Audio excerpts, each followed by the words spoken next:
My name is Steve Alba. I'm 38. Most people know me as Salba, S-A-L-B-A. First time I actually stood on a skateboard, I was probably about 8.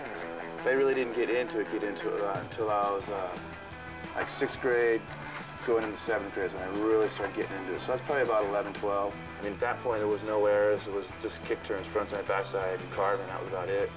You know, this is way before like anything was really coming out. You know, front side airs came out maybe about 77, late 77 in there, but it was like a good time of skateboarding. It was in its infancy. I grew up in the skate park phase, so that was a real good deal. They don't really have that now, but they're starting to come back now. They opened Pipeline in 1977, and that's when we really started skating. Pipeline's really what catapulted my area and all of us kind of into the spotlight, you know, because it was featured such radical terrain, and so many pros came through there. Pretty much myself and Tony Alba and Caballero and Lance Mountain and Tony Hawk are more or less the major guys who were left over from that era.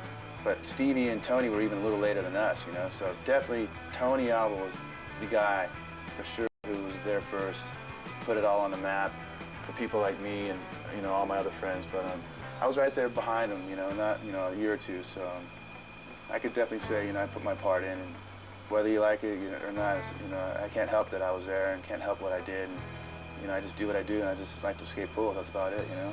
I can definitely say I probably skated more pipes than anybody in the world. And I don't care who you are. Tony Alba skated a lot too, but I've definitely skated more pipes than anybody, and that's one claim I can definitely back up. In those days, because we didn't really have street skating, it was just more or less pools and vert and parks, and equipment was really important those days, you know, to help get out of your falls. And just the equipment back then was a joke. So just the gear is better now, the skateboards are better, technology's better. And I'd say that's the main difference between now and then. You know, it's just the kids now have it so much easier than when we started. This was made, you know, for me in '78. It was my first pro model. And they haven't made it in like, you know, 25 years. And that's my little remake, reproduction. But now we have factory making it instead of Kryptonics.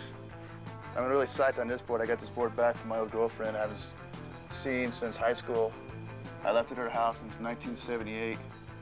And I went back there 6 months ago and have been sitting in the closet for 20-some years. They were like a really light board when they first came out in the 70s. But they really got destructed in here. So just to have one of these again in my possession, that was actually mine in the first place, that I had left there for 20-some years in the closet, just sitting there like an old relic, you know?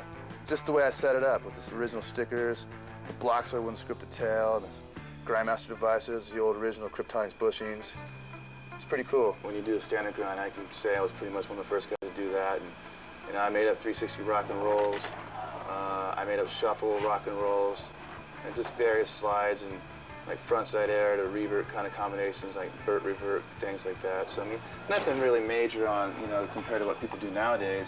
But as far as a basic approach and, you know, learning your roots of skateboarding, you know, we definitely had an effect on people. I mean, there's no denying that my role in skateboarding has been along the whole history of it, and I've been there a lot of times, and I'm one of the only guys left who's still skating, who was like a pro at that point and still knows a lot of the guys from then and still skating now. It wasn't that it was widely accepted, it's to say it was tolerated a lot more, and it didn't turn bad until punk rock came in, and people like myself and Dwayne Peters and Tony Alba and Steve Olson and Brad Bowman and some of the guys from that era, Jay Smith, you know, all the Dogtown guys like Jay Adams, Jim Muir.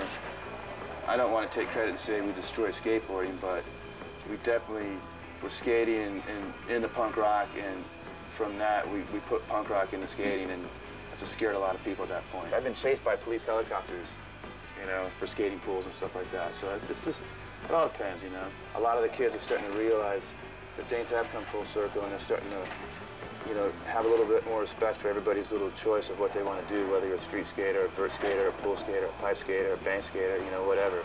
Skateboarding is all skateboarding. If you do skateboarding, period, then you're all on the right track. I don't even care if I make money. I mean, it's good, and it helps me pay my bills, and it helps my family stay afloat. And, you know, I wish I could make a little more doing what I do, but I'm not going to complain and bitch about it because I love skateboarding. I would skate anyway if no one even paid me, you know. And that's the true passion of skateboarding. If you like something, you just do it no matter what it takes. Yeah, final words of advice is just have fun, stay true to yourself. If you love skateboarding, don't quit. There's no reason to quit, you know. If you're gonna do it all the way or don't do it at all. That's all I gotta say on that.